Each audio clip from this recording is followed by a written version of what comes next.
Hello, welcome to my channel Ganita Vahini. I am HarshaVardhana.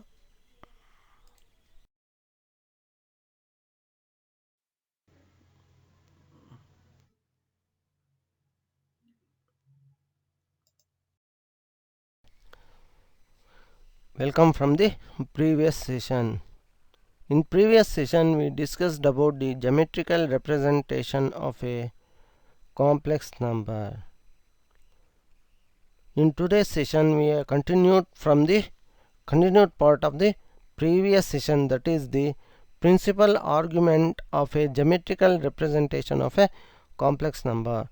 Principal argument of a non-zero complex number is the unique angle it makes with the positive real axis in the complex plane that falls within the specific range of minus pi to pi radians. After this we move to definition and notation.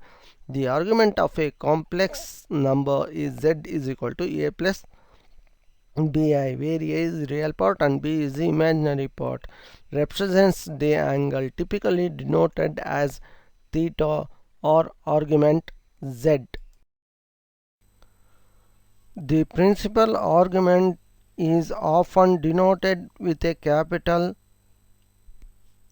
argument z. Standardizes the values by restricting it to a single continuous interval. This ensures that every non-zero complex number has a unique angle representation. After this, how to calculate the principal argument. To find the principal argument of a complex number z is equal to bi follows these steps. First, we plot the number on a Argand plane, a 2D coordinate system where the x-axis is real axis and the y-axis is the imaginary axis, to determine its quadrant.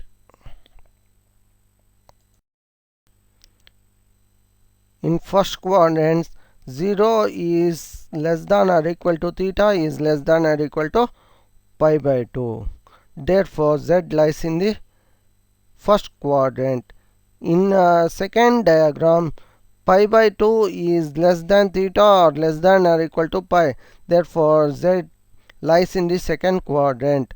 In the third quadrant, minus pi is less than theta is less than or equal to minus pi by 2.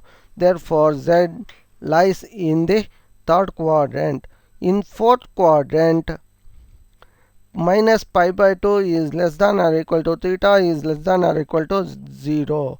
Therefore, z lies in the fourth quadrant. After the first general argument, second principal argument is that for any complex number z is equal to a plus bi, the argument z is the angle measured from the positive axis. It is typically measured in radians in the interval, that is minus pi less than or equal to theta or less than or equal to pi. In first quadrant, theta is equal to alpha. In second quadrant, theta is equal to pi minus alpha, and in third quadrant theta is equal to alpha minus pi, and in the fourth quadrant theta is equal to minus alpha. Here we have to find the argument. In first quadrant, the x comma y is greater than 0, then argument is tan inverse of y by x, and in second quadrant x is less than 0 and y is greater than 0. Here argument is pi minus tan inverse of mod y by x, and in the third quadrant x comma y is less than 0 and argument is pi plus tan inverse of mod y by x, and in the fourth quadrant x is greater than 0 and y is less than 0, and the argument is 2 pi minus tan inverse of mod y by x. After finding the principal argument, let us see the properties of the argument. The main properties of argument of a complex number are that the argument of a product of two complex numbers is the sum of their argument. Argument z1 into z2 is equal to argument z1 plus argument z2, and the argument of a quotient is the difference of the argument. Argument z1 by z2 is argument z1 minus argument z2. Additionally, the argument of a complex number is raised to the integer power n and n times the argument of the original number. Then argument zn is equal to n argument z.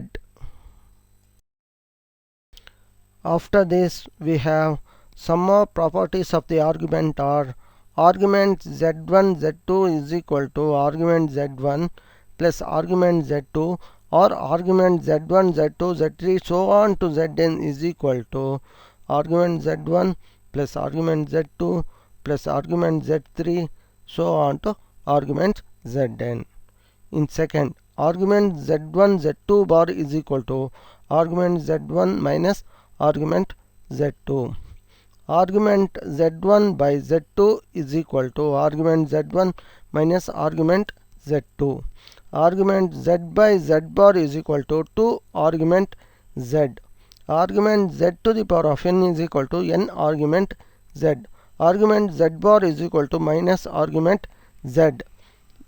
z1 z2 bar plus z1 bar z2 is equal to 2 mod z1 into mod z2 into cos theta 1 minus theta 2, where theta 1 is the argument z1 and theta 2 is the argument z2.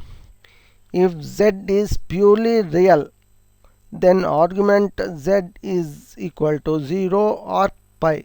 If z is purely imaginary, then argument z is plus or minus pi by 2, and the angle between the line segment joining the z1 and z2 and joining the z3 and z4 is theta, that is equal to plus or minus argument z2 minus z1 over z3 minus z4. After this, we have, if z, z1 and z2 are complex number, then mod z is equal to 0 implies z is equal to 0, that is real z is equal to imaginary z is equal to 0. Mod z is equal to mod z bar, that is equal to minus mod z, that is equal to mod of minus z bar, that is mod of minus z is less than or equal to real z less than or equal to mod z. Mod z less than or equal to imaginary z less than or equal to imaginary z. Then fourth, z bar is equal to mod z whole square. Mod z1 z2 is equal to mod z1 into mod z2. Mod z1 by z2 is equal to mod z1 by mod z2, where z2 is not equal to 0. Mod z1 z2 whole square is equal to mod z1 whole square plus mod z2 whole square plus real z1 z2 bar. Mod z1 minus z2 whole square is equal to mod z1 whole square plus mod z2 whole square minus real z1 z2 bar. Mod z1 z2 whole square plus mod z1 minus z2 whole square is equal to 2 mod z1 whole square plus z2 whole square. Continuing from the previous, we get mod z1 plus or minus z2 is equal to is greater than or equal to mod z1 minus mod z2. Mod z to the power of n is equal to mod z whole to the power of n, where n belong to q. Mod az1 minus bz2 whole square plus mod bz1 plus az2 whole square is equal to a plus b whole square into mod z1 square plus mod z2 square, where a and b are real numbers. This diagram shows the geometric representation of a modulus in a organoid plane.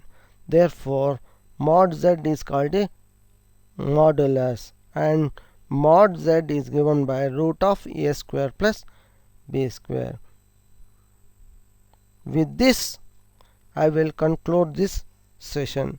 If you have any doubt or need any clarification, please feel to reach out. And one more thing, that if you like the video, please subscribe it. If you have not watched the channel, I will insert the link in the description box.